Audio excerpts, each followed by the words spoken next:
Hello friend, today we will discuss MSc first semester organic. The topic is discuss optical activity of biphenyl. तो यहाँ पे हम लोग देखेंगे ऑप्टिकल एक्टिविटी के बारे में बाइफिनाइल में क्या क्या होता है उसके बारे में हम लोग देखेंगे। तो इसका हम लोग देखते हैं क्या होता है।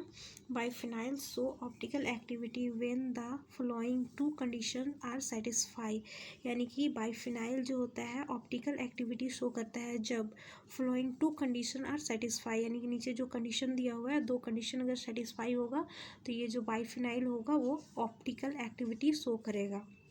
तो यहाँ पे देखेंगे फर्स्ट कंडीशन क्या है, each ring must be unsymmetrically substituted, यानी कि दोनों बाइफिनाइल में होता क्या है, बाइफिनाइल यानी यहाँ पे देखेंगे दो फिनाइल मिलके यहाँ पे एक रिंग स्ट्रक्चर बनाता है, उसी को हम लोग क्या बोलते हैं, हम बाइफिनाइल बोलते हैं। तो इसका फर्स्ट कंडीशन हम लोग को क्या है, each ring must be unsymmetrically substituted, यानी कि दोनों रिंग जो होता है दोनों रिंग में से हर एक ring must be unsymmetrically substitute होना चाहिए, यानी कि अनसिमेट्रिक होना चाहिए, दोनों में सेम सब्स्टिट्यूएंट प्रेजेंट नहीं होना चाहिए।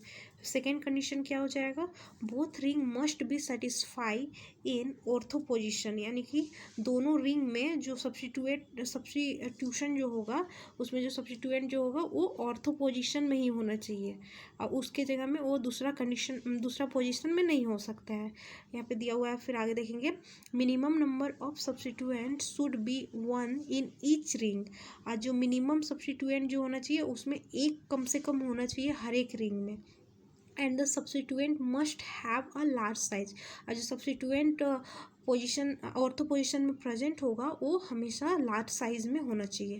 तो यहाँ पे देखेंगे इसका एग्जांपल क्या क्या सब्स्टिट्यूएंट होना चाहिए, Cl Br आइडो COOH NO2 SOCH CH3 ETC, ये सब होना चाहिए ऑर्थो पोजीशन में सब्स्टिट्यूएंट के तौर पे। तो यहाँ पे देखेंगे हम लोग इसका एग्जांपल, यहाँ पे है ये एक बाइफिनाइल का एग्जांपल है। तो यहाँ पे देखेंगे इसमें क्या है, ये एक फिनाइल ग्रुप हो गया और एक सेकेंड वाला फिनाइल ग्रुप हो गया। यहाँ पे देखेंगे ऑर्थो पोजीशन में ये वाला प्रेजेंट है सब्स्टिट्यूएंट इसमें, और फर्स्ट फिनाइल में भी ऑर्थो पोजीशन में है, सेकेंड सब्स्टिट्यूएंट में सेकेंड फिनाइल में भी यहाँ पे ऑर्थो पोजीशन में सब्स्टिट्यूएंट प्रेजेंट है। और देखेंगे दोनों सब्स्टिट्यूएंट जो है डिफरेंट है, सेम नहीं है, यानी सिमेट्रिक नहीं है, ये अनसिमेट्रिक है, दोनों अलग अलग है।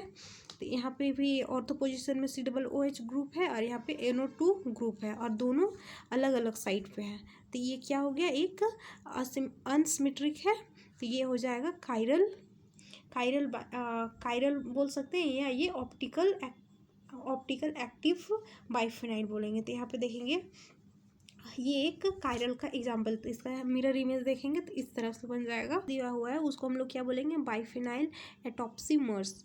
फिर इसके आगे हम लोग देखेंगे these are atropisomers because they exhibit enantiomer due to restricted rotation about the single bond between the two phenyl ring, यानी कि ये एक एटॉप्सिमर्स है क्योंकि exhibit enantiomer due to the restricted rotation, इसमें रिस्ट्रिक्टेड रोटेशन हो रहा है about the single bond between the two phenyl ring, यानी कि इसमें क्या हो रहा है, बिटवीन टू फिनाइल रिंग इसमें सिंगल बॉन्ड रोटेट कर रहा है, यानी कि rotation about the single bond, यानी कि रोटेट कर रहा है सिंगल बॉन्ड पे between the two phenyl ring, यहाँ पे फिनाइल रिंग है, ठीक है, दोनों फिनाइल रिंग में रोटेट कर रहा है। फिर इसके आगे देखेंगे एग्जाम्पल, यहाँ पे एग्जाम्पल दिया हुआ है, 4 एग्जाम्पल दिया हुआ है।